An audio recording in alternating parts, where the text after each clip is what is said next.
Join करिए भाई।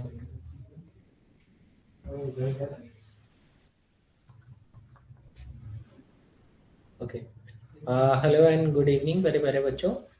आज हम लोग एक नया चैप्टर स्टार्ट करने जा रहे हैं। The name of the chapter is alcohol phenol ether. उसके पहले बहुत थोड़ा सा एक छोटा सा क्विक जो है अ, थोड़ा सा हम लोग कंटेंट पढ़ेंगे हेलो एल्केन हेलोरिन का। मुश्किल से 5 मिनट का है, फिर उसको खत्म करते हैं, फिर हम लोग ये चैप्टर स्टार्ट करते हैं। चलिए भाई, देखिए यहाँ पर क्या हुआ, हमने कराया डी हाइड्रोजन और ये शोर ना करिए। तो डिहाइड्रोहाइड्रोजनेशन कराया, तो ये एक जो है ये एक आपका एल्काइल हैलाइड है। क्या है? एल्काइल हैलाइड है। और इस एल्काइल हैलाइड में हमने अल्फा बीटा, ठीक है, अल्फा बीटा एलिमिनेशन रिएक्शन कराया। तो एक बार ऐसा हो सकता है कि यहाँ से इसको निकाल दीजिए, या ऐसा हो सकता है यहाँ से इसको निकाल दीजिए, मतलब HCl बना दिया। जैसे ही हमने इसको अल्कोहलिक एसिड के साथ ट्रीट किया, तो हमें रिस्पेक्टिव एल्कीन बनी। मेजर प्रोडक्ट हमारा कौन सा होगा जिसमें नंबर ऑफ अल्फा हाइड्रोजन ज्यादा होगा? तो यहाँ पर देखना तो यहाँ 6 अल्फा हाइड्रोजन, यहाँ केवल 2 अल्फा हाइड्रोजन है, तो ये ज्यादा मेजर प्रोडक्ट है। अब बात करते हैं इस मेजर प्रोडक्ट की। तो इसमें भी 2 तरीके के हैं, सिस और ट्रांस। इसमें कितने तरीके के? सिस और ट्रांस।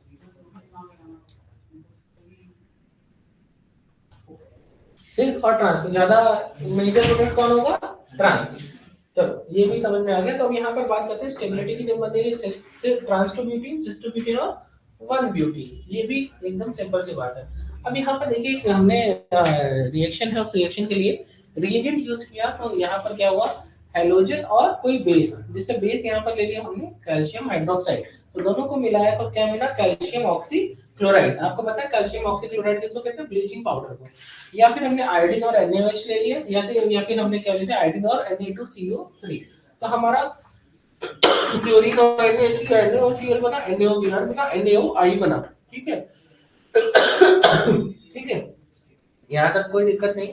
जैसे ही हमने यहाँ पर इतनी चीजों को लिया, यहाँ पर जो आपका क्या निकलना है, तो कहेंगे सर ये जो एक्वस कैल्शियम ऑक्सीक्लोराइड है, ये एक माइल्ड ऑक्सीडाइजिंग एजेंट है। ये अल्कोहल को ऑक्सीडाइज करा के किसमें कन्वर्ट कर रहा है? एल्डिहाइड में। और फिर से अगर हमने इसका, फिर उसके बाद क्या है, this reaction followed by chlorination. और यहाँ पर क्या होता है? अल्फा कार्बन पर क्लोरीनेशन होता है। इसका मतलब क्या हो गया कि ये जो है, ये यहाँ से बॉन्ड टूटा और यहाँ पर क्लोरीन लगा, यहाँ पर क्लोरीन लगा, ठीक है। और ऐसे यहाँ से हाइड्रोजन हटा, यहाँ क्लोरीन लगा। ऐसे करते करते यहाँ पर 3 क्लोरीन लग गए। कितने लग गए? सॉरी, ये फंक्शन ग्रुप है और ये अल्फा है। तो यहाँ से 3 हाइड्रोजन हटेंगे, 3 क्लोरीन लगेंगे। तो ये बन गया CCl3CHO, ये बन गया। अब होगा क्या कि जैसे ही ये बॉन्ड टूटेगा और ये बनेगा CHCl3, और साथ साथ में हमको क्या मिलेगा? ये HCOO का होल ट्वाइस Ca, मतलब ऑक्सीडेशन हो रहा है। ठीक है, ऑक्सीडेशन हो रहा है। तो ये इस तरीके की रिएक्शन है। इस प्रोसेस को कहते हैं हाइड्रोक्सिलेशन। सबसे पहले हमने यहाँ पर क्या किया? ऑक्सीडेशन कराया, फिर हमने क्या कराया? क्लोरीनेशन कराया, फिर हमने क्या कराया? हाइड्रोक्सिलेशन कराया। ये 3 स्टेप में करने के बाद हमें हमारा प्रोडक्ट मिला देखने को, जिसको हम कहते हैं क्लोरोफॉर्म। क्या कहते हैं? क्लोरोफॉर्म। और साथ में वो हमारा रिस्पेक्टिव एसिड बना, सॉल्ट ऑफ एसिड बना। उससे हमसे कोई मतलब नहीं है। ये प्रिपरेशन थी क्लोरोफॉर्म की। अब हमें सिर्फ फोकस करना था क्लोरोफॉर्म पे। सेम रिएक्शन सब कुछ करा रहे हैं एक ही स्टेप में। हमने माइल्ड ऑक्सीडाइजिंग एजेंट लिया, आयोडीनेशन कराया, हमारा ये प्रोडक्ट बना। और हमने इसमें तुरंत क्या कराया? हाइड्रोक्सिलेशन कराया। तो हमारा यहाँ पर बना CH3COOH, और 2 ऐसे ले लेंगे तो यहाँ पर क्या बन जाएगा? और इसको ट्रीट कर देंगे कैल्शियम आयन के साथ, तो क्या बन जाएगा? CH3CO का होल ट्वाइस Ca। या फिर अगर हम Na के ले लेंगे, अगर हम Na ले लेंगे, इससे बना हमारा CH3COOH। पानी में डालोगे तो ये टूट जाएगा CH3CO- और H+ और Na+ ऑलरेडी प्रेजेंट है, तो ये इसके साथ रिएक्ट कर जाएगा और बना लेगा CH3CONa। ठीक है, बात तो समझिए। ठीक है, अब ये आपका ये बन गया, और साथ साथ में ये आपका आयोडोफॉर्म बन गया। क्या बन गया? आयोडोफॉर्म। अब बात आती है कि ऐसा क्या यूज है क्लोरोफॉर्म का। तो मैंने आपको बता दिया था कि एनेस्थीसिया में यूज करते हैं, और इसका टेस्ट करते हैं अमोनिका सिल्वर नाइट्रेट के साथ। डार्क कलर की बोतल में रखते हैं, पूरी तरीके से फिल्ड होनी चाहिए ताकि ऑक्सीडेशन ना हो। यहाँ तक मैंने आपको पढ़ा दिया था। लिखा था कि अब 1% इथेनॉल भी ऐड कर देते हैं क्लोरोफॉर्म की बोतल में, ताकि वो क्या नेगेटिव कैटलिस्ट की तरह बिहेव करता है और इसको फॉर्जीन में कन्वर्ट होने से बचाता है। जो और अगर ऐसा कुछ होने भी वाला होता है तो इस फॉर्जीन को ये कन्वर्ट कर देता है डाई इथाइल कार्बोनेट में। This is phosgene. अगर फॉर्जीन बन भी जाती है, अगर फॉर्जीन बन भी जाती है, अगर फॉर्जीन बन भी जाती है तो ये इथेनॉल उसके साथ रिएक्ट करके डाई इथाइल कार्बोनेट नाम का कंपाउंड बना देता है, जो कि नॉन पॉइजनस है, पेशेंट को कोई दिक्कत नहीं होगी। क्लोरोफॉर्म को अगर हम कंसंट्रेटेड नाइट्रिक एसिड के साथ रिएक्ट करते हैं हमको मिलता है ट्राइक्लोरोनाइट्रोमीथेन, या इसी को हम क्लोरोपिक्रिन कहते हैं, इसी को हम टीयर गैस कहते हैं, वॉर गैस कहते हैं, इंसेक्टिसाइड कहते हैं। पहले हम लोग इसका इस्तेमाल करते थे वर्ल्ड वॉर में। ओके, आंसू गैस। ठीक है, चलो अब यहाँ पर क्या लिखा है कि अगर हमने बात नहीं अगर हम क्लोरोफॉर्म का एसीटोन के साथ रिएक्शन कराए तो हमें प्रोडक्ट मिलेगा क्लोरीटोन। किसकी तरह करते हैं इस्तेमाल? हिप्नोटिक ड्रग की तरह। किसकी तरह? हिप्नोटिक ड्रग की तरह। और इसका आईपीसी होता है 111 try chloro 2 methyl propane all. Okay, so this is all about this topic. तो कल हमारा हेलोजन खत्म हो गया था, बट मुझे थोड़ा सा आपको समझाना था। मैंने कुछ चीजें देखी तो मैंने कहा कि ऐड कर दें, ताकि आपको जो है कल की क्लास में समझा दें, आज की क्लास में। अब यहाँ पर मैंने आपको पढ़ाया था फ्रेऑन के बारे में, मैंने आपको सीएफसी बोला था, मैंने आपको रेफ्रिजरेंट बोला था, मैंने आपको नॉन पॉइजनस पढ़ाया था, नॉन इन्फ्लेमेबल बताया था, इजीली लिक्विडेबल बताया था। यहाँ तक सब कुछ पढ़ा दिया था। अब मैंने आपको ये भी बताया था, स्वाट रिएक्शन बताई थी। तो कैसे क्या हुआ, CCl4 को HbF3 या HF के साथ ट्रीट किया तो यहाँ पर क्या मिला, CCl2F2, जिसको फ्रीऑन 1,2 कहते हैं, या सबसे कॉमन फ्रीऑन यही होता है। अब अगर हम बात करते हैं आगे कि फ्रीऑन बनता कैसे है, फ्रीऑन का नोमेनक्लेचर क्या है, ये इंपॉर्टेंट है। फ्रीऑन XYZ होता है। X यहाँ पर जितने भी कार्बन है उसमें एक माइनस कर दीजिए, जो वैल्यू होती है वो वैल्यू होती है। Y हाइड्रोजन प्लस 1 होता है, और Z क्या होता है, फ्लोरीन का नंबर। तो अगर हम बात करते हैं फ्रीऑन में, जैसे ये एग्जांपल है, एक ही कार्बन है तो 1 - 1 कर दोगे तो 0 आ जाएगा। अगर यहाँ पर Y की बात करते हैं तो जितना हाइड्रोजन है क्या इसमें? नहीं ना, उसमें अगर एक ऐड करोगे तो एक ही तो आएगा। हाँ, H मतलब 0 + 1 करोगे तो 1 ही तो होगा।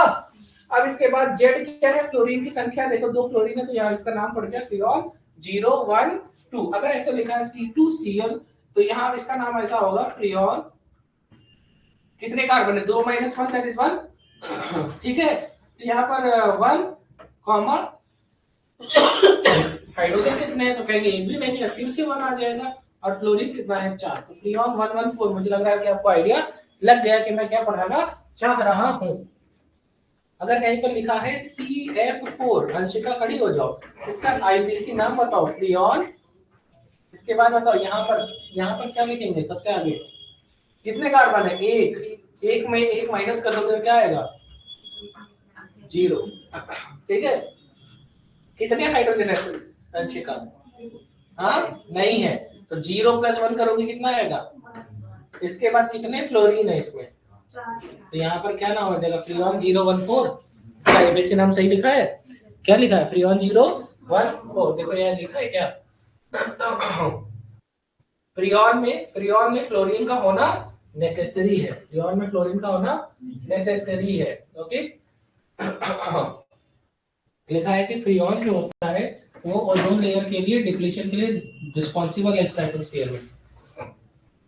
देखा है क्या क्या क्यों ये रिस्पॉन्सिबल है, क्योंकि ये कैटेलाइज करता है फ्री रेडिकल चेन रिएक्शन, और जिसमें एक क्लोरीन फ्री रेडिकल जो है वो रिस्पॉन्सिबल होता है ओजोन लेयर के डिप्लीशन के लिए। मैंने बताया था कि एक chlorine molecule 2 lakh ozone molecule को डिस्ट्रॉय कर सकता है। बैठ जाओ, देखो यहाँ पर क्या हुआ, CCl2F2, हमने इसको लाइट के साथ रिएक्ट कराया, यहाँ पर क्या बना, क्लोरीन फ्री रेडिकल और CClF2। जैसे ही हम क्लोरीन फ्री रेडिकल को ओजोन से रिएक्ट कराते हैं, यहाँ पर क्या बना, ClO और O2। मतलब इसने क्या किया, ओजोन में से एक नेसेंट ऑक्सीजन और एक O2, ये ऑक्सीजन, ये nascent oxygen chlorine free radical के साथ रिएक्ट करके ClO बना लेता है। फिर से नया ओजोन, देखो एक ओजोन तो यहाँ खराब हो गया, एक ये खराब हो गया, अब एक दूसरा ओजोन पकड़ा इन्होंने और यहाँ बनाया 2O2, फिर से क्लोरीन फ्री रेडिकल। अब देखना अब देखना ये रिएक्शन शुरू ही क्लोरीन फ्री रेडिकल के वजह से हुई थी और देखो आखिरी में फिर से क्लोरीन फ्री रेडिकल बन गया और ये फिर से यहाँ चला जाएगा और फिर से एक नए ओजोन का शिकार करेगा। एक रिएक्शन में दो ओजोन का शिकार करता है। मैं समझ रहे हो?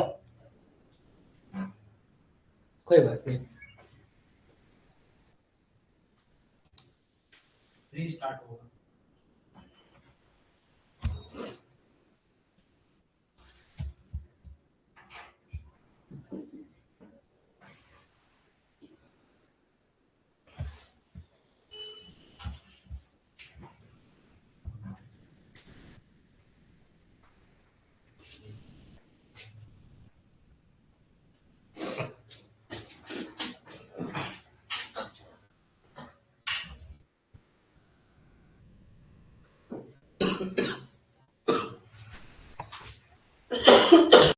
सॉरी,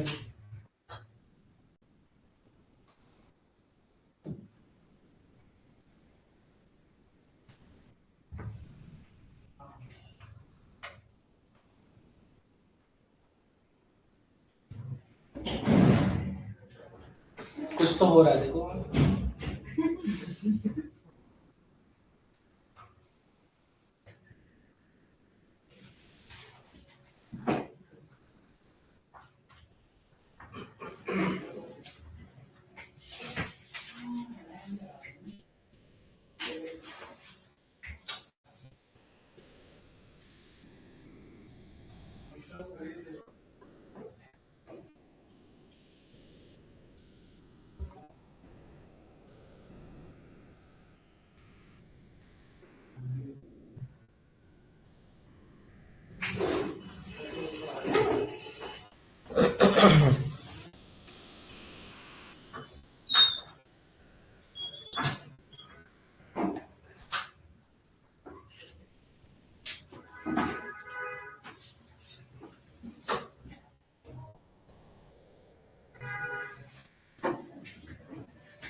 ये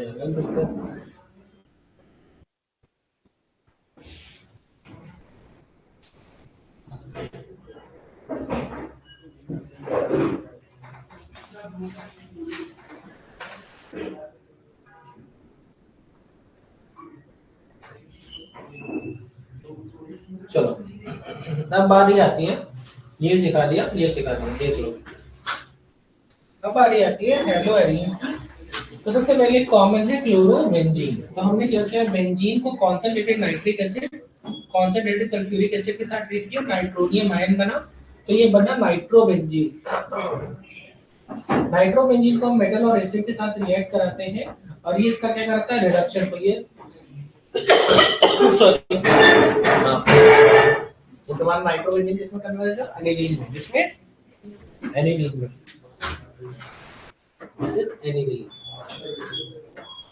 जब हम एनिलीन को का डाइजोटाइजेशन कराते हैं HNO2 या 0 से 5 डिग्री सेल्सियस तक NaNO2 और HCl, तो यहाँ पर बनता है डायजोनियम सॉल्ट। क्या बनता है, बेंजीन डाइजोनियम क्लोराइड। क्या बना, बेंजीन डाइजोनियम क्लोराइड। अब हम आते, तो वो था तुम्हारा, ये एक बेसिक रिएक्शन थी, यहीं तक और चीजें नहीं हो रखी थी, तो ये मैंने आपको पढ़ा दिया। अब हम आते हैं अपने फ्रेश टॉपिक पर। The name of the chapter is alcohol phenol ether.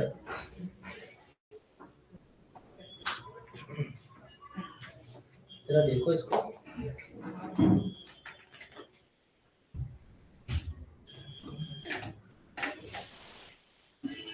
बिल्कुल नया टॉपिक है, बहुत ही ज्यादा अच्छा टॉपिक है। तो यहाँ पर क्या लिखा है, सबसे पहले यहाँ पर लिखा है दिस इज हाइड्रोक्सिल ग्रुप। कौन सा ग्रुप, तो this hydroxyl group is a functional group of alcohol. अब ये हाइड्रोक्सिल ग्रुप किसी एल्काइल ग्रुप के साथ लगे, किसी बेंजाइल के साथ लगे, ठीक है, किसी बेंजीन के साथ लगे, या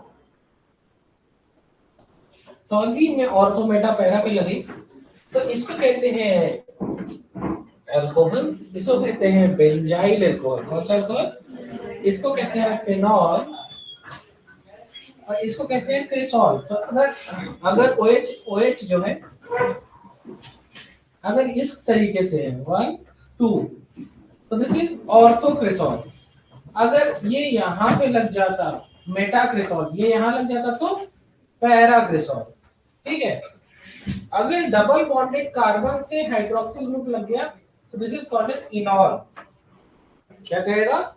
इनॉल, ठीक है। इनॉल क्यों कहेंगे? क्योंकि ये इसका प्राइमरी सफिक्स हो जाएगा और ये इसका सेकेंडरी सफिक्स हो जाएगा, तो नाम पड़ गया इनॉल, ठीक है। बात समझ में आ गई? अब हम पढ़ने जा रहे हैं यहाँ पर जितने भी अल्कोहल होते हैं, जितने भी अल्कोहल होते हैं, अगर हम उनको सेरिक अमोनियम नाइट्रेट के साथ रिएक्ट करवाएं तो वो कौन सा कलर शो करते हैं? Red colour. कौन सा कलर? तो ये टेस्ट ऑफ अल्कोहल है। और जितने फेनॉल्स होते हैं और इनॉल्स होते हैं, अगर हम इसका रिएक्शन कराएंगे न्यूट्रल FeCl3 के साथ, तो ये क्या कौन सा कलर देते हैं? वायलेट कलर देते हैं। कौन सा कलर देते हैं? वायलेट कलर देते हैं। एग्जाम में क्वेश्चन आएगा टेस्ट ऑफ अल्कोहल, तो सबसे पहले हम कहेंगे सेरिक अमोनियम नाइट्रेट के साथ रिएक्ट कराओ, रेड कलर मिलेगा। अगर न्यूट्रल FeCl3 के साथ कराओगे तो कोई कलर नहीं मिलेगा। लेकिन अगर तुम फेनॉल या इनॉल को न्यूट्रल FeCl3 के साथ ट्रीट करोगे तो तुमको कौन सा कलर देखने को मिलेगा? वायलेट कलर देखने को मिलेगा। इसके पीछे का असर्शन ये आएगा कि फिनॉल से न्यूट्रल FeCl3 के साथ वायलेट कलर देता है। रीजन में आप क्या लिखोगे कि क्योंकि वहां पर क्या देखने को मिलता है? कॉम्प्लेक्स फॉर्मेशन की वजह से। किसकी वजह से? कॉम्प्लेक्स फॉर्मेशन की वजह से। ओके, चलो अब बात आती है, एक रिएक्शन है स्टेरिफिकेशन। मैं ये हमेशा आपको समझाने की कोशिश करता हूँ कि स्टेरिफिकेशन में देखो यहाँ भी OH है और यहाँ भी OH है, लेकिन ये आपको जानना चाहिए और ये आपको आना चाहिए, क्योंकि एग्जाम में एक बार क्या किया, बड़े बदमाशी करी। यहाँ पर क्या हुआ, उन्होंने इसको लिख दिया 16 और इसको लिख दिया 18, पता है, ऐसे लिख दिया उसको। और जो यहाँ पर प्रोडक्ट बनाया और वहां पर इन्होंने लिखा एक ऑप्शन में 18, एक ऑप्शन में 18, पहला ऑप्शन। दूसरे ऑप्शन में उसको 16 लिखा। कौन सा ऑप्शन सही होगा? 18 वाला सही है कि 16 वाला? पागल हो क्या तुम लोग? ये पानी बनाने में निकल जा रहा है 18 वाला। अरे भाई देख के भी चीटिंग नहीं कर पा रहे हो, तो ये 18 वाला कैसे सही हो जाएगा बेटा? ये वाला, ये ऑक्सीजन देखो, ये वाला ऑक्सीजन जा रहा है ना, और ये वाले कार्बन से बॉन्ड बना रहा है। कौन सा है चार्ज? रख दीजिए वहीं पे।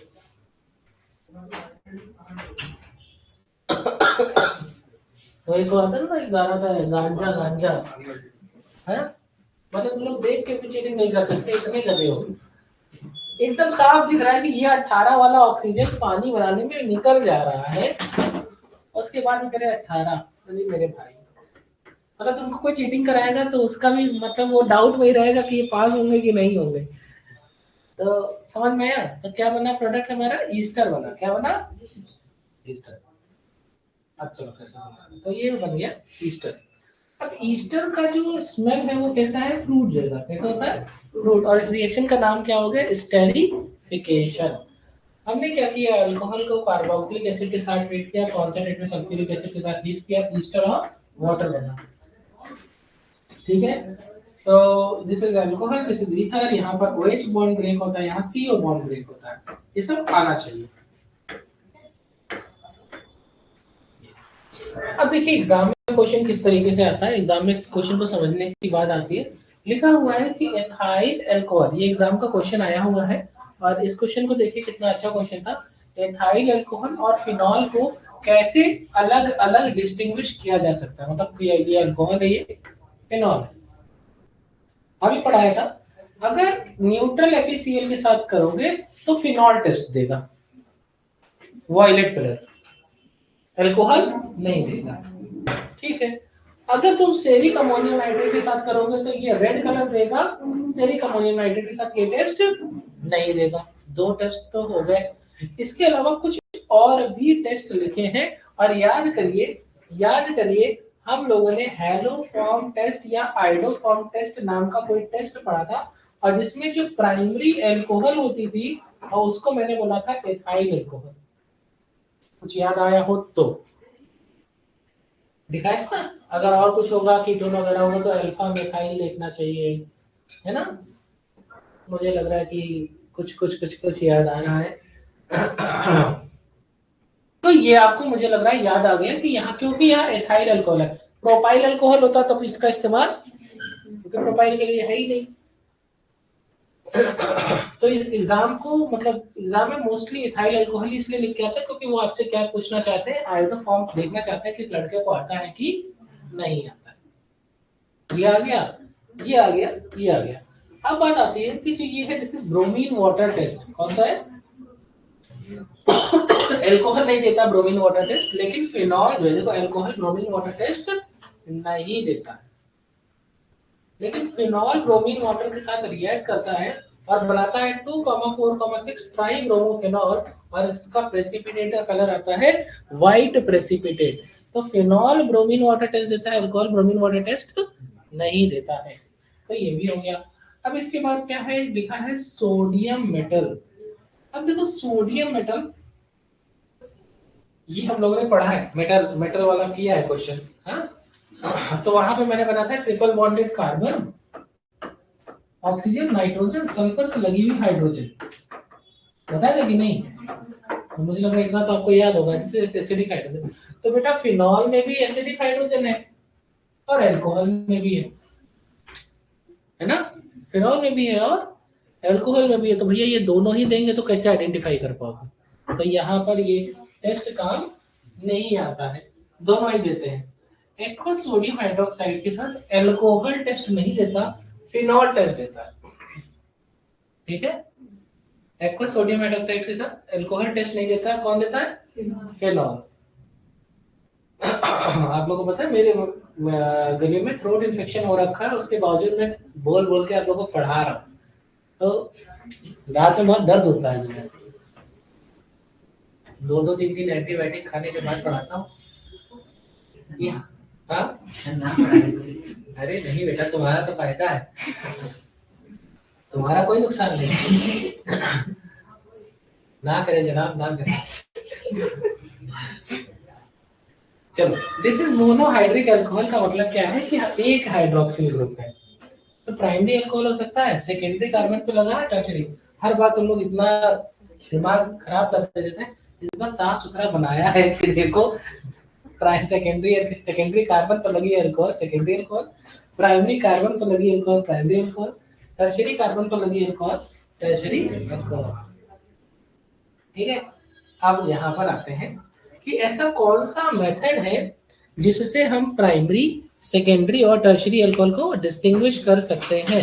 तो यहाँ पर देखो क्या लिखा हुआ है, सबसे पहला टेस्ट है that is called as Lucas test. Lucas test एक न्यूक्लियोफिलिक सब्स्टिट्यूशन रिएक्शन का एग्जांपल है, और क्योंकि यहाँ पर रिएक्शन इंटरमीडिएट क्या है, कार्बोकैटायन, तो रिएक्टिविटी ऑर्डर हो जाएगा टर्शरी, सेकेंडरी और प्राइमरी। टर्शरी अल्कोहल तुरंत देगा, सेकेंडरी अल्कोहल 2-5 मिनट बाद देगा, और प्राइमरी अल्कोहल देगा ही नहीं नॉर्मल कंडीशन में। देखा हुआ है कि जब कभी भी हम किसी भी अल्कोहल को कॉन्सेंट्रेटेड हाइड्रोक्लोरिक एसिड और एनहाइड्रस जिंक क्लोराइड के साथ ट्रीट करेंगे, तो मैं ये रिएक्शन इसको दोबारा पढ़ा रहा हूँ, हेलोजन हेलोजन में भी पढ़ाया था, हमें अल्काइल हैलाइड मिलेगा, अल्काइल क्लोराइड देखने को मिलेगा, बाय प्रोडक्ट मिलेगा वाटर। यहाँ पर क्या है कि जो ये अल्काइल क्लोराइड है, अच्छा बहुत ही वीकली सॉल्युबल होता है पानी में, ज्यादा सॉल्युबल होता है एल्काइल एंड ऑर्गेनिक सॉल्वेंट में, मैंने बताया था, और कम सॉल्युबल होता है पानी में। तो लिखा भी है कि ये देखो पानी में इनसॉल्युबल होता है, और जिसकी वजह से जैसे कभी भी मिल्क जो है दूध फट जाता है तो देखते हैं एकदम ऊपर आ जाता है, जो है दही वो, अब पानी सब नीचे रहता है, बिल्कुल वैसे ही टर्बिड, उसी को कहते हैं टर्बिड अपीयरेंस। ठीक है, तो यहाँ पर क्या है, टर्बिड अपीयरेंस या क्लाउडीनेस देखने को मिलती है।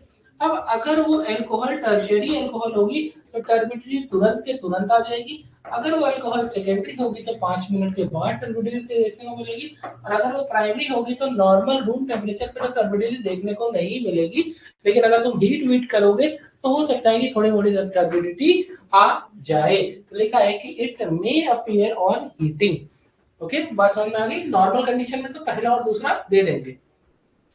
ठीक है, ये है आपका ल्यूकास टेस्ट। क्वेश्चन आता है कि एक क्वेश्चन आया, which of the following alcohol give turbidity immediately, मतलब तुरंत। तो पहला दूसरा तीसरा बताओ, ये ऐसे ऑप्शन आते हैं। तो कई सारे पेपर का ऑप्शन एक साथ लगा कर रख दिया है।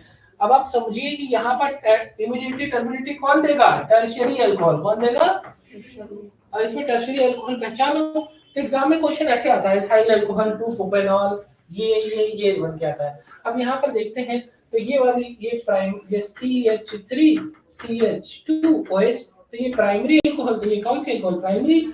ये 2 प्रोपेनॉल मतलब 2 प्रोपेनॉल, तो ये क्या हो गया, सेकेंडरी। ये है 2 मेथाइल प्रोपेनॉल, तो दिस इज 2 मेथाइल प्रोपेनॉल, तो ये क्या हो गया, प्राइमरी। इसके बाद 2 methyl 2 propanol, this is 2 methyl 2 propanol. Benzyl alcohol तो मुझे लग रहा है कि आपको पता ही है कि ये है CH2OH। ठीक है, और ये है एलाइल अल्कोहल। अब पहले इस बात को समझो, एलाइल अल्कोहल का मतलब डबल बॉन्डेड कार्बन के बाद वाला कार्बन पर OH लगा हो। बात समझ में आ गई, हाँ या ना। अब यहाँ पर देखिए क्या लिखा हुआ है कि कौन देगा तुरंत। तो पहली बात तो ये समझ में आ गई, 2 methyl propane two all, tertiary है ना। ये देखो, एक carbon, 2 carbon, 3 carbon, tertiary carbon पर OH लगा हुआ है, तो ये वाला तो देगा। ये एल्काइल है, क्या है, तो ये वाला तो देगा, बाकी ये 3 तो नहीं देंगे। मतलब क्यों, क्योंकि ये वाला सेकेंडरी है तो 5 मिनट बाद देगा, ये वाला नहीं देगा, ये वाला भी नहीं देगा। नॉर्मल कंडीशन, प्राइमरी अल्कोहल नहीं देते हैं, तो ये वाला तो आ गया। लेकिन एग्जामिनर थोड़ा चालाक है, सॉरी, वो तुम्हें और कुछ भी दे रहा है। और क्या दे रहा है, बेंजाइल अल्कोहल, और क्या दे रहा है, एलाइल अल्कोहल। तो एक बात समझना, टर्शियरी एल्काइल है, और अगर मैं कार्बोकैटायन की रिएक्टिविटी ऑर्डर, यहाँ पर 2 चैप्टर एक साथ काम कर रहे हैं। एक चैप्टर का नाम है some basic concept of organic chemistry का रिएक्शन मैकेनिज्म, और एक जो तुम पढ़ रहे हो, देखो 11th भी ले आया, 12th भी ले आया। अब यहाँ पर देखो क्या है कि क्योंकि रिएक्शन इंटरमीडिएट क्या है, कार्बोकैटायन, और तुम चैप्टर पढ़ रहे हो, और जिस चैप्टर में तुमको अल्कोहल के बारे में बोला तो अल्कोहल तुमने लगा दिया। अब ये क्वेश्चन में क्या, क्योंकि रिएक्टिविटी ऑर्डर क्या होता है, सबसे ज्यादा रिएक्टिव होता है बेंजाइल कार्बोकैटायन, फिर होता है एलाइल कार्बोकैटायन, और फिर आता है एल्काइल। और जो एल्काइल कार्बोकैटायन जब जब ये दे रहा है तो ये नहीं देगा क्या, ये उससे ज्यादा रिएक्टिव है, जब ये दे रहा है तो ये नहीं देगा क्या। अब बेंजाइल में भी टर्शियरी सेकेंडरी प्राइमरी होता है, इसमें भी टर्शियरी सेकेंडरी प्राइमरी होता है, वो बात की चीजें तो बहुत आप पहले से जानते होना चाहिए। एक बात समझा हम लोगों ने कि जब एल्काइल टर्शियरी एल्काइल दे रहा है तो एलाइल भी देगा, और तो ये इसी वजह से यहाँ देखो बेंजाइल अल्कोहल भी ये टेस्ट दे रहा है, एलाइल अल्कोहल भी ये टेस्ट दे रहा है। रीजन क्या लिखा है कि due to resonance stabilize carbocation. Okay, तो एक बात ये आपकी नॉलेज के लिए है कि यहाँ पर अगर एल्काइल देगा तो एक बात समझ में आता, मैंने इस चैप्टर में क्या हर चैप्टर के पहले बात बताई थी कि सबसे ज्यादा रिएक्टिव होता है बेंजाइल, उसके बाद होता है एलाइल, उसके बाद होता है एल्काइल, उसके बाद होता है विनाइल, और उसके बाद होता है एराइल। ये आना चाहिए, कोई भी रिएक्शन इंटरमीडिएट हो, सब में रिएक्टिविटी ऑर्डर यही होता है। ये हो सकता है कि एल्काइल में ही छेड़छाड़ होती है, बाकी सब वैसे ही रहेगा। मतलब यहाँ 3 to 1 रहेगा, यहाँ 3 to 1 रहेगा, और अगर कार्बन आयन हो जाएगा तो 1 to 3 हो जाएगा। लेकिन यहाँ पर क्या, अगर कार्बोकेटायन होगा तो 3 to 1 होगा, कार्बोकेटायन होगा तो टर्शियरी एल्काइल ज्यादा रिएक्टिव होगा प्राइमरी बेंजाइल से। तो ये सब एक्सेप्शनल चीजें हैं, वो 11th क्लास के some basic concept of organic chemistry के रिएक्शन मैकेनिज्म में पढ़ा रखी है, तो वो आपको आनी चाहिए, इतना एक्सपेक्ट करते हैं टीचर। Okay done.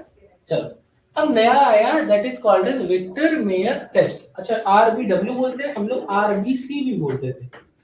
RBC याद आता है कि रेड ब्लड सेल्स आती है, तो एक बात ऐसे याद करने से, तो यहाँ पर रेड रेड हो गया, दूसरा क्या हो गया, ब्लू हो गया, सी से कलरलेस होगा, क्या होगा, क्योंकि एग्जाम में तो तुमको सावंत सर का RBC याद आएगा, ये नहीं याद आएगा विक्टर मेयर टेस्ट, तुमको ऐसे ही याद आएगा।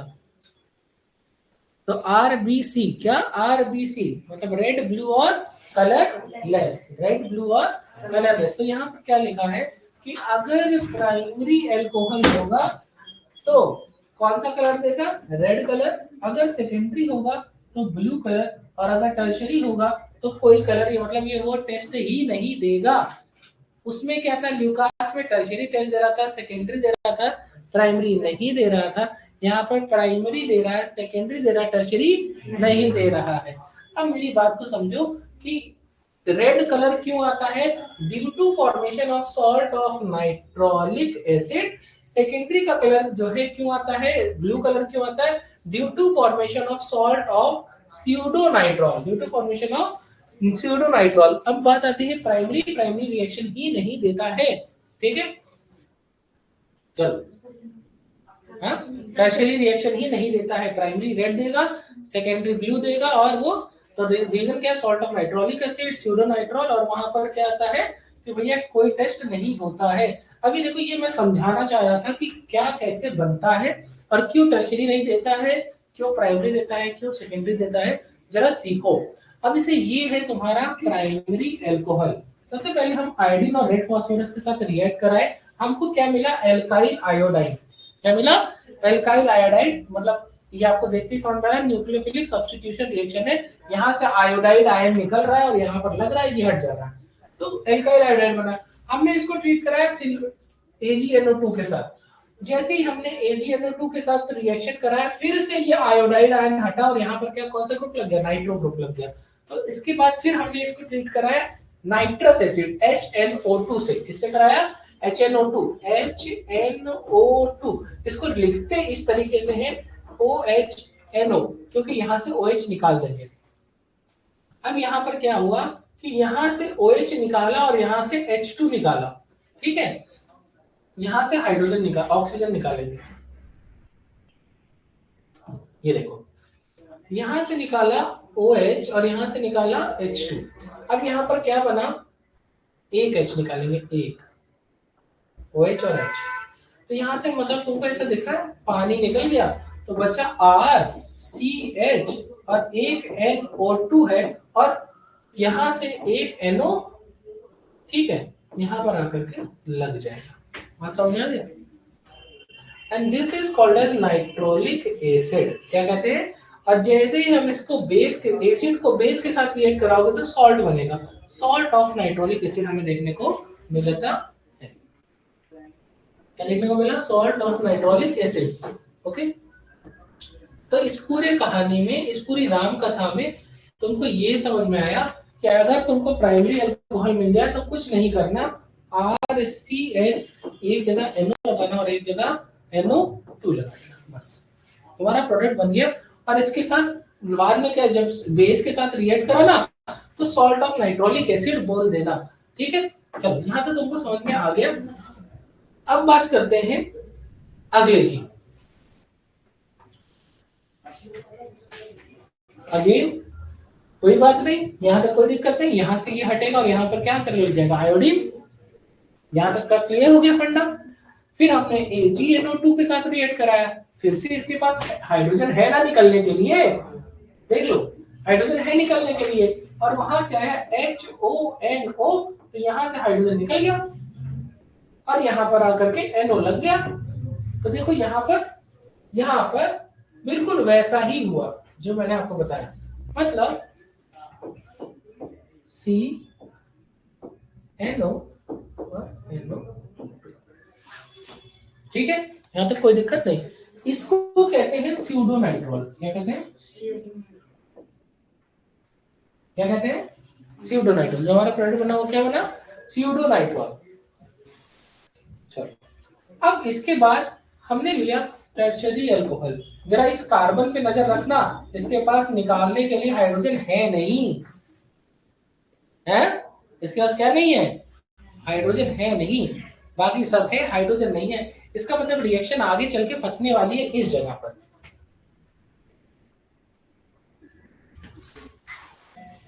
हर बार क्या कर रहे थे, यहाँ से हाइड्रोजन निकालते थे, यहाँ से OH निकालते थे, वाटर को बाई प्रोडक्ट बनाते थे। रिएक्शन इसके आगे नहीं होगी। मुझे लग रहा समझ में आ गया। इसके पहले क्या होगा, ये OH हटेगा और यहाँ आकर के आयोडीन लग जाएगा, यहाँ आकर के आयोडीन लग जाएगा। यहाँ तक तो रिएक्शन आगे गई। इसके बाद ये रिएक्शन में NO2 लगा तो फिर से ये हट गया और यहीं आकर के NO2 लग गया, तो रिएक्शन यहाँ भी आगे गई।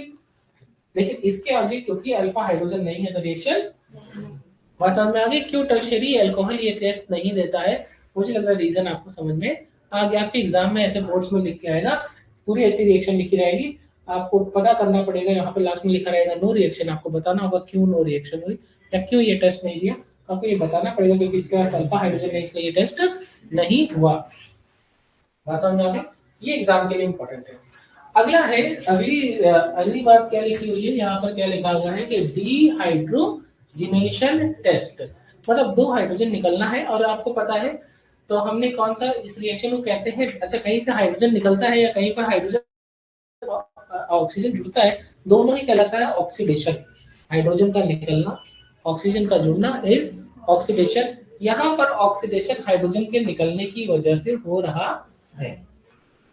ये था एल्कोहल, ये फंक्शनल अल्फा और ये हो गया फंक्शनल ग्रुप। तो फंक्शनल ग्रुप से एक हाइड्रोजन और एक इससे हाइड्रोजन निकाल दो तो बनेगा RCH और ये ऑक्सीजन है। ऑक्सीजन बाईवैलेंट होता है। क्या होता है? तो इसका मतलब तुम्हारा एक बॉन्ड बना है, इसकी वैलेंसी सेटिस्फाई करने के लिए क्या लगाओगे? Double bond. क्योंकि ये बॉन्ड टूट गया ना, यहाँ खाली है, यहाँ भी खाली है, यहाँ पर बॉन्ड बना ली। क्या बन गया? एल्कोहल बदल गया एल्डिहाइड में। किसमें बदल गया? अगर ये सेकेंडरी अल्कोहल होता तो क्या बनता? प्रोडक्ट कीटोन बनता। क्या बनता? और अगर प्राइमरी अल्कोहल है तो क्या बनेगा? एल्डिहाइड। प्राइमरी अल्कोहल एल्डिहाइड बनाता है, सेकेंडरी अल्कोहल कीटोन बनाता है। कीटोन बनाता है। लिखा है टर्शियरी अल्कोहल कभी भी डिहाइड्रोजिनेशन नहीं देकर के क्या देता है? डिहाइड्रेशन, मतलब -HOH, मतलब ये यहाँ से OH और यहाँ से हाइड्रोजन, तो बनेगा product CH3 CCH3 C double bond CH2, alkene बन गया। क्या बन गया? एल्कीन। तो देखो क्या बना, तो ये बना आइसोब्यूटीन। क्या बना? आइसोब्यूटीन। और साथ में क्या बना? वाटर। इसका मतलब प्राइमरी अल्कोहल, प्राइमरी और सेकेंडरी तो डिहाइड्रोजिनेशन देते हैं, लेकिन टर्शियरी डिहाइड्रेशन देता है। क्या देता है? आ रहा है समझ में?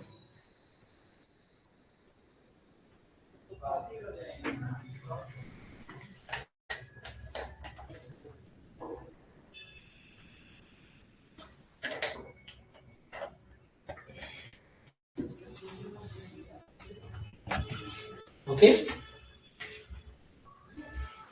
अब बात आती है अगला टेस्ट है, that is called as dichromate test, या इसी को कहते हैं फिर से ऑक्सीडेशन टेस्ट। सोडियम डाइक्रोमेट लेकर के चल रहे हैं यहाँ पर। This is very strong oxygen और followed by hydrolysis for in acidic medium. ठीक है, तो क्या हुआ कि अगर हम प्राइमरी अल्कोहल लेंगे, अगर हम प्राइमरी अल्कोहल लेंगे इसके साथ रिएक्ट कराएंगे तो एसिड मिलेगा। क्या मिलेगा? लेकिन अगर हम सेकेंडरी अल्कोहल लेंगे, क्या लेंगे? सेकेंडरी अल्कोहल क्या बनेगा? कीटोन। क्या बनेगा? अब क्रोमियम यहाँ पर +6 ऑक्सीडेशन स्टेट में है। कौन सी ऑक्सीडेशन स्टेट में? जब ये इसको ऑक्सीडाइज करेगा तो खुद को क्या करेगा? रिड्यूस। अरे LIC एजेंट खुद को LIC बेचता है कि तुम लोगों को? तो उसका फायदा तुम्हारा फायदा। हम उसका क्या फायदा भाई, उसकी मेहनत जा रही है, उसका शरीर कमजोर हो रहा है, क्या पैसा मिल रहा है। जैसे समझो यहाँ पे तुम्हारा बड़ा फायदा है। जैसे टीचर और स्टूडेंट देखो, मैं वीक हो रहा हूँ, मैं वीक हो रहा हूँ क्यों? क्योंकि मेहनत लग रही है, टाइम नहीं है, ये नहीं है, वो नहीं है, खाना नहीं खा पा रहे हैं। तुम्हारा फायदा हो रहा है, मेडिकल कॉलेज चले जाओगे, बात समझ रहे हो, बोर्ड्स में अच्छे नंबर ले आओगे। तो इस तरीके से तो एजेंट क्या होता है, दूसरे को फायदा कर रहा है, खुद का क्या हो रहा है, नुकसान। इसी तरीके से जब कभी भी कोई स्पेसिस खुद को दूसरे को ऑक्सीडाइज करेगी तो खुद को क्या करेगी, रेड्यूस। बात समझ में आ रही है? तो भैया क्रोमियम +6 से +3 ऑक्सीडेशन स्टेट में जाता है तो कलर कौन सा आता है, ग्रीन। कौन सा, बात समझ में आ गई?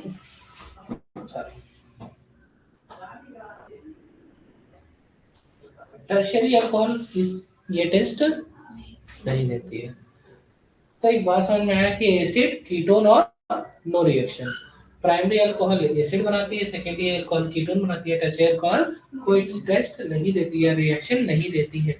अब बात आती है फिजिकल प्रॉपर्टी की। किसकी आती है, फिजिकल प्रॉपर्टी की। The boiling point is directly proportional to molecular weight and inversely proportional, अगर आइसोमर है तो इनवर्सली प्रोपोर्शनल टू ब्रांचिंग। हर जगह ऐसे ही काम करता है, पीछे भी पढ़ा था, दोनों में यही चीज पढ़ी थी।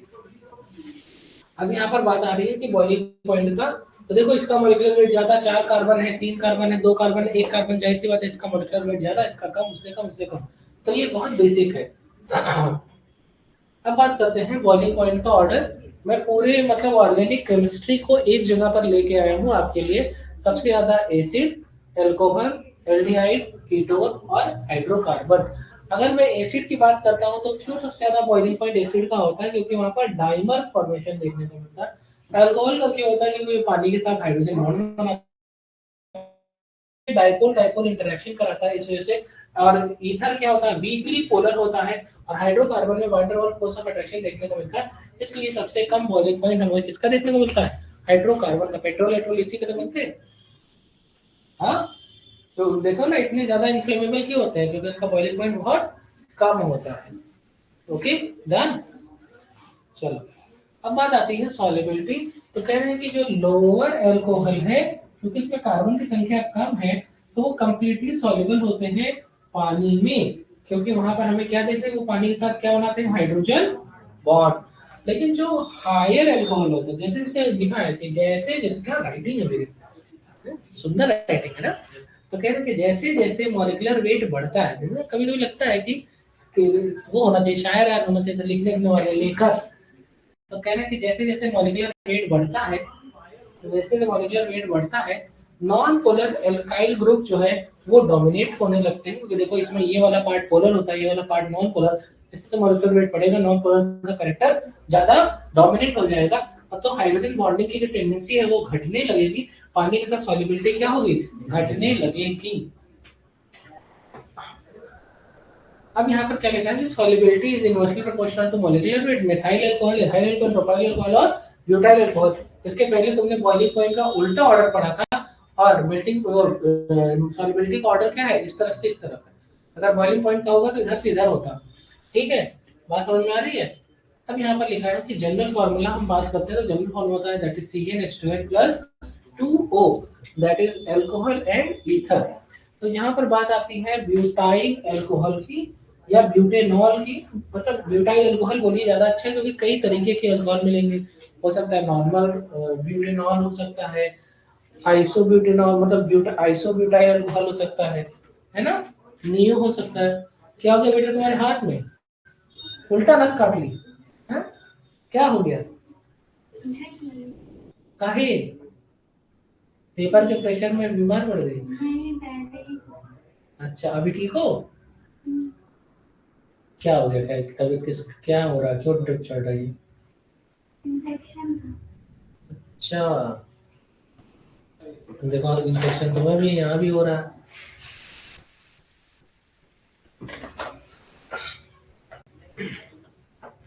तो मेडिसिन से नहीं ठीक हो रहा है क्या, ज्यादा है? हाँ। इसीलिए चलो, जब कभी भी बॉडी में इन्फेक्शन हो तो किस टाइप का खाना नहीं खाना चाहिए, अच्छा क्वेश्चन है। बहुत ज़्यादा शुगर, बहुत ज़्यादा जो है कार्बोहाइड्रेट की डाइट को अवॉइड करना चाहिए, डाइट में फाइबर बढ़ा देना चाहिए।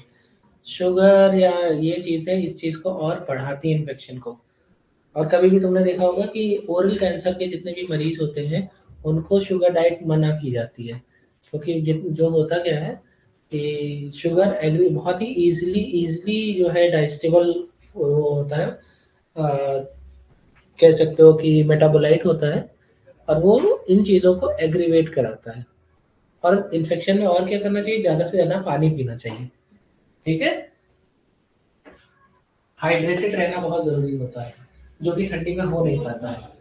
तो थोड़ा सा ल्यूकवार्म वाटर पीने की ट्राई करना बेटा। अब यहाँ पर बात करते हैं, तो ये देखो जैसे ब्यूटाइल अल्कोहल यहाँ पर आता है, 4 तरीके की अल्कोहल बनेगी। मुझे तो ऐसे ही दिख जा रही है, 1 2 3 4 OH, एक ये बना सकता हूँ,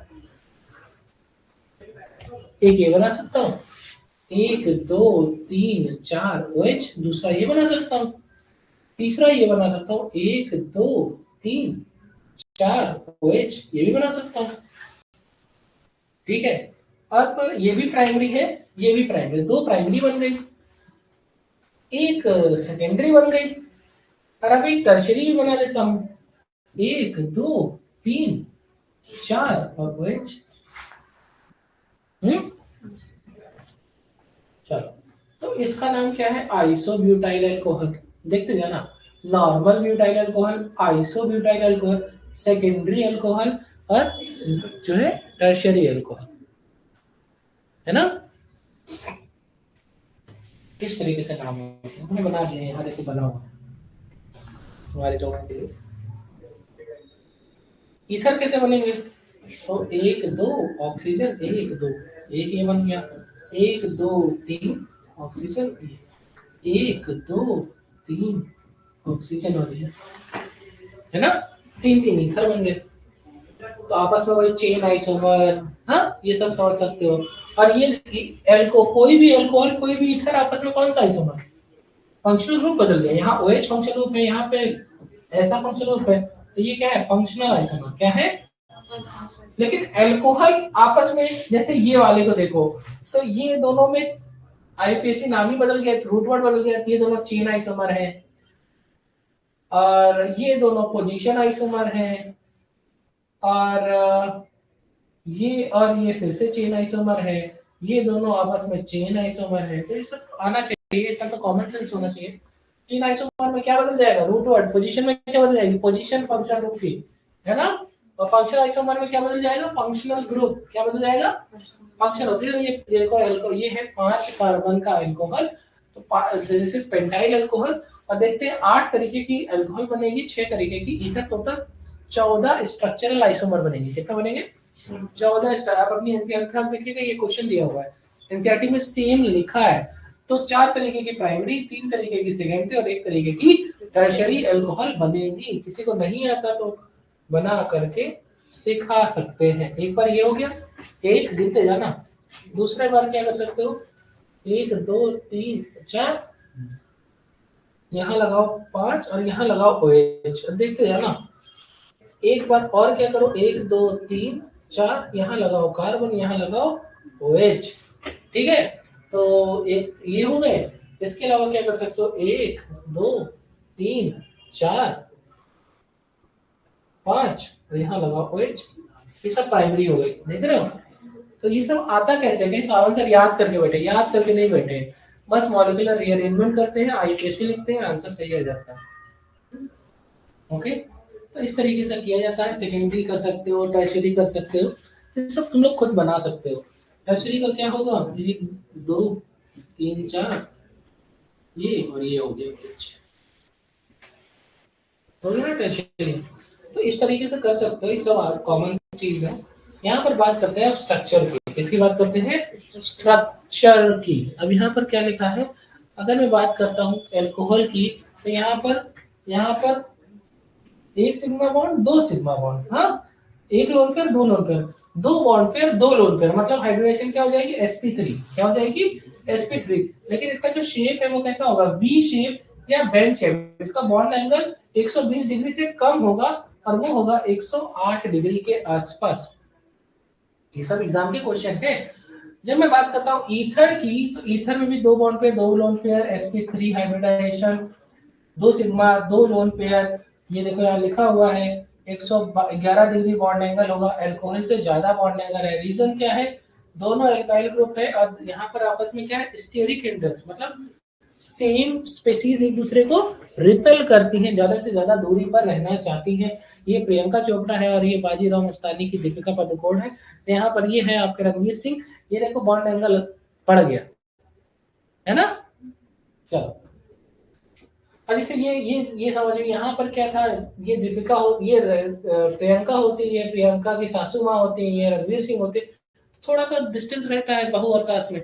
लेकिन जैसे 2 सौतने आ गई ना, मतलब एक दूसरे की, भाई फर्स्ट वाइफ सेकंड वाइफ, बहुत बड़ी बात है भाई। रणवीर सिंह उस जमाने में कर लिए हैं, आज के जमाने में बहुत मुश्किल हो जाती है। आज के जमाने में करके देखो, शादी करके देखो तो खुद ही ठीक कर देते हैं सब।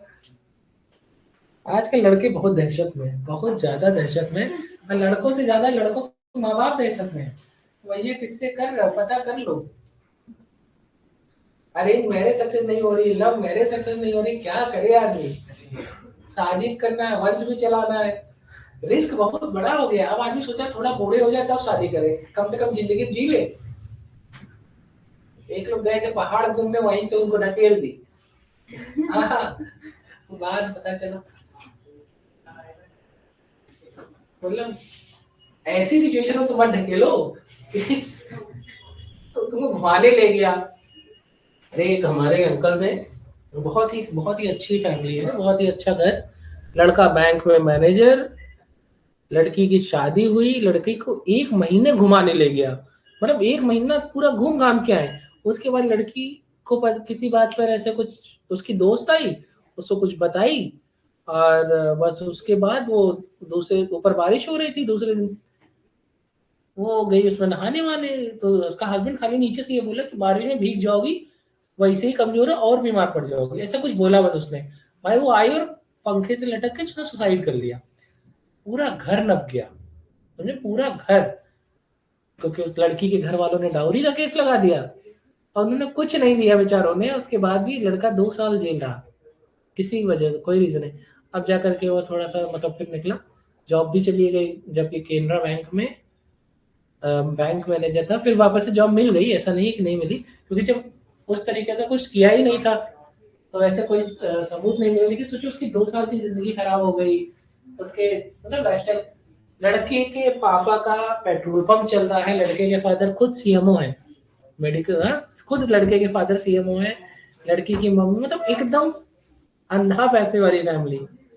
और ये आलम है। उसकी दोस्त आई होगी, उसमें सीन ये था कि जो लड़की थी उसके बॉयफ्रेंड ने सुसाइड कर लिया था, जो उसका बॉयफ्रेंड था। तो इससे शादी नहीं हुई होगी, इससे शादी करा दी घर वालों ने, और उसने कर लिया सुसाइड। और उसने आकर के इसकी दोस्त ने बस उसको बता दिया कि ऐसा ऐसा हो चुका है, जब तक तुम बाहर थे तब तक ये हो चुका होगा। भाई दुख रहा होगा, कुछ रहा होगा, कम से कम लिख के तो जाती। नहीं, बात नहीं समझ रहा है। जो आदमी सही है, जो लड़का सही है, उसका परिवार तो बर्बाद हो गया ना। तो कम से कम लिख के जाओगे, ठीक है इसकी कोई गलती नहीं है, ये हम अपने मन से कर रहे हैं। इतनी जल्दी थी, तुम सोचो ना, एक आदमी के ना लिखने की वजह से कितना बड़ा प्रॉब्लम क्रिएट हुआ, कियोस हो गया ना। तो कम से कम लिख विक के, ठीक। हाँ, ये बात का है, दूसरों को बर्बाद करना का, दूसरों को परेशान करना। भाई तुम्हारी जिंदगी, तुम खुद के डिसीजन ले सकते हो, लेकिन दूसरों को परेशान मत करो ना। तो समझ रहे ना आप लोग? कोई ऐसा मिले उससे दूर रहिएगा। आशिकी वाशिकी की पढ़ाई के दौरान जब कॉलेज में पहुंचिएगा तब करिएगा। कॉलेज के पहले अगर आशिकी किए, मैं तुमको सच बताऊं, मेरे पास मेरा जो है, मैं 10th में था और मेरे पास मेरे एग्जाम के पहले हमें फिशेस बहुत पसंद थी। तो मेरे 10th के एग्जाम के जस्ट पहले मम्मी से जिद करके एक छोटा सा फिश टैंक ले आए, और उसमें प्यारी प्यारी सी मछलियां। आप विश्वास नहीं मानेंगे, आधे टाइम हम मछली देखते थे, क्योंकि अपने हमारे भाई का और मेरा बेड ये था, बीच में वो मछली रखी हुई थी। तो आधे टाइम हम लोग मछली देखते थे, वो इधर घूम रही उधर घूम। तो आप मेरी बात समझिए, डिस्ट्रैक्शन। पढ़ाई टाइम में पेपर आ रहा है, मछली देख रहा है, इसी तरीके से एग्जाम आ रहा है, खाना खाया, मैगी खाई, कुछ खाया, पढ़ाई थोड़ी देर बात कर लेना, 10 मिनट बात कर लेते, वो 10 मिनट रात भर हो जाता है। अच्छा तुम लोग जैसे घर में रह रहे हो तो फोन पे तो इतना बतिया नहीं सकते, तो कम ही फोन पे बतिया सकते, तो ज्यादातर टाइम तुम लोग इंस्टाग्राम पे। मुझे इंस्टाग्राम और व्हाट्सएप का ये जो चैट है बहुत इरिटेटिंग लगता है। अगर मुझसे कोई बतियाना चाहता है, मुझे अगर वो चैट में लिख रहा है, मैं 1 सेकंड रुकूंगा, कॉल करूंगा, 2 मिनट बात करूंगा, अपना काम खत्म। अब तुम 1 घंटा वो लिखे, फिर तुम देखो टाइपिंग, फिर तुम लिख रहे हो, तो मतलब ये थोड़ा सा प्रॉब्लम है ना। जल्दी जल्दी करो जो करना है, तो ये थोड़ा सा समझो। एग्जाम के आसपास आशिकी नहीं, आशिकी करना है तो 2025 के खत्म हो जाए, 26 से पेपर हो जाए, पेपर के बाद करना शुरू, एकदम बढ़िया से जिंदगी जियो। क्या करना है, तब तक की फीस तो ले ही चुके होंगे। ठीक है, चलो यहाँ पर।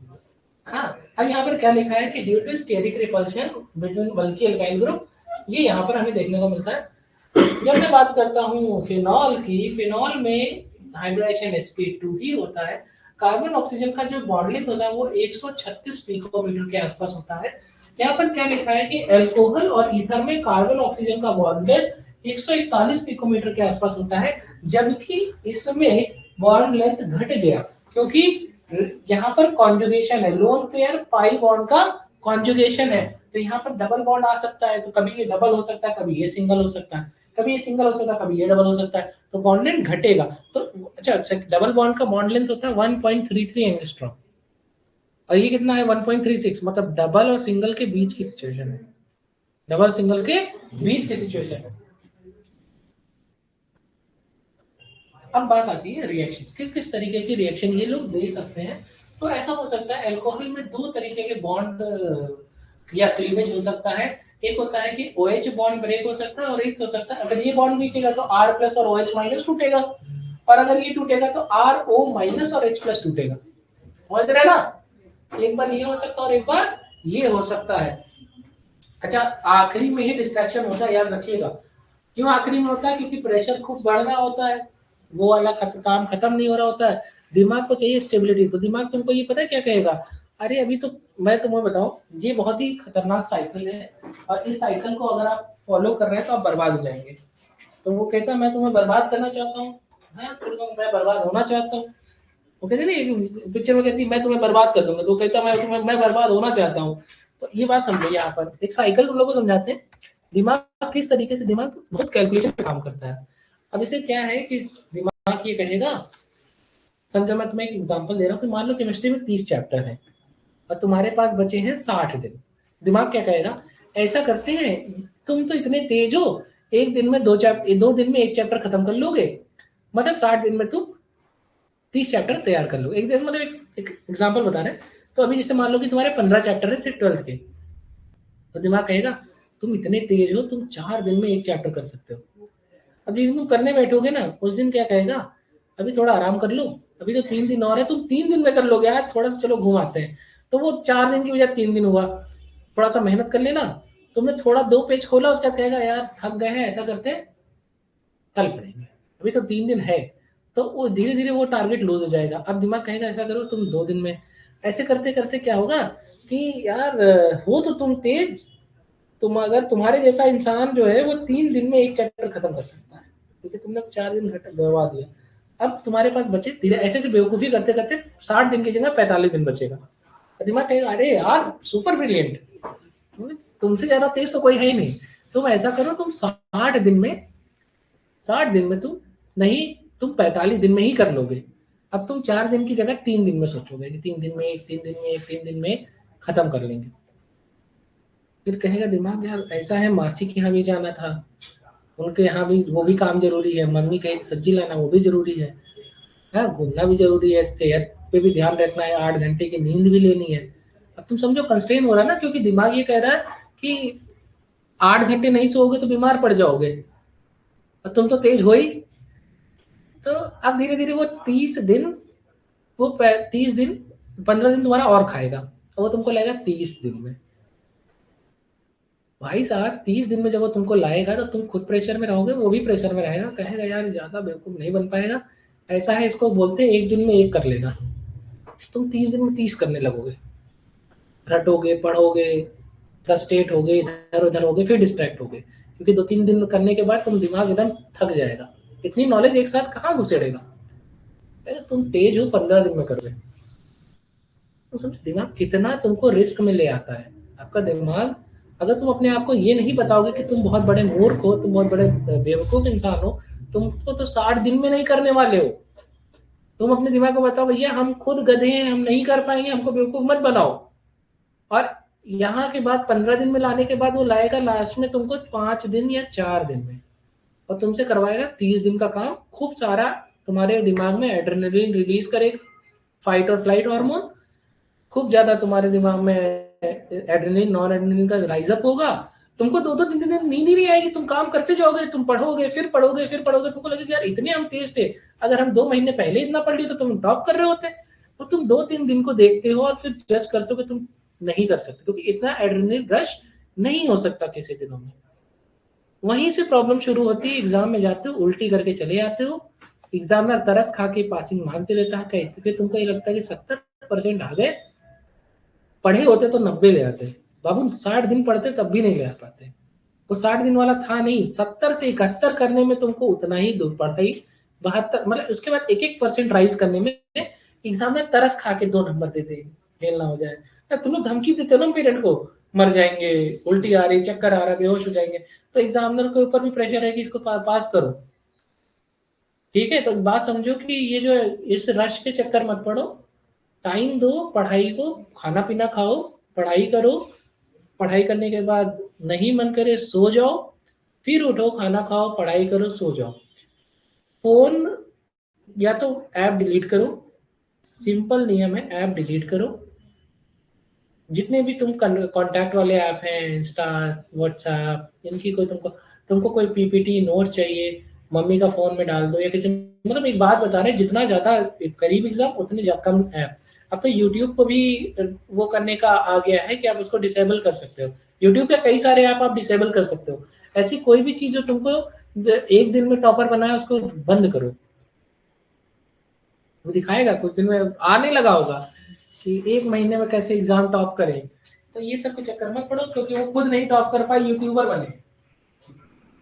वो खुद नहीं टॉप कर पाए, यूट्यूबर बने। मैं आपको सच बताऊं कि ये जितने भी ऐसी लोग ऐसी बकवास करने वाली बात है, अगर आप देखो तो ये खुद यूट्यूब से पैसा कमाने के चक्कर में पड़े रहते हैं और कहीं से नहीं कर, क्योंकि इनका केवल ये हो गया कि मास में ऑडियंस को इंगेज करके बकवास करो और वो तुमको 2 पैसा उसकी वजह से ऐड से आ जाए। तो इस सब के चक्कर मत पड़िए, पढ़ाई कीजिए।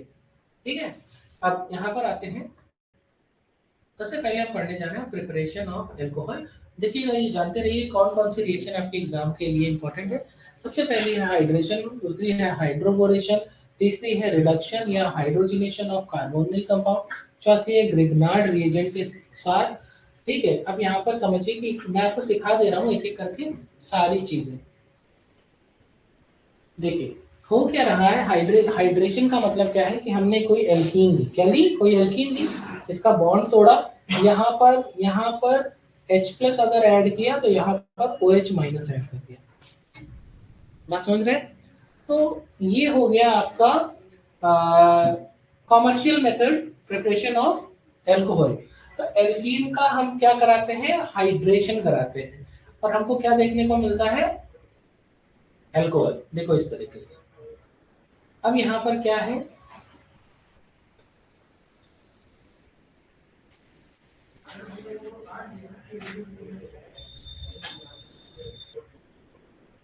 ना, तो अगर आप देख पा रहे हैं तो यहाँ this is concentrated sulphuric acid, ये यहाँ से टूटा, यहाँ पर ये बॉन्ड टूटा और यहाँ पर एक जगह पर प्लस चार्ज आया और एक जगह माइनस चार्ज आया, तो वो CH2 become CH3, CH3 CH2 minus, और यहाँ पर आकर के क्या लग गया, OS SO3H।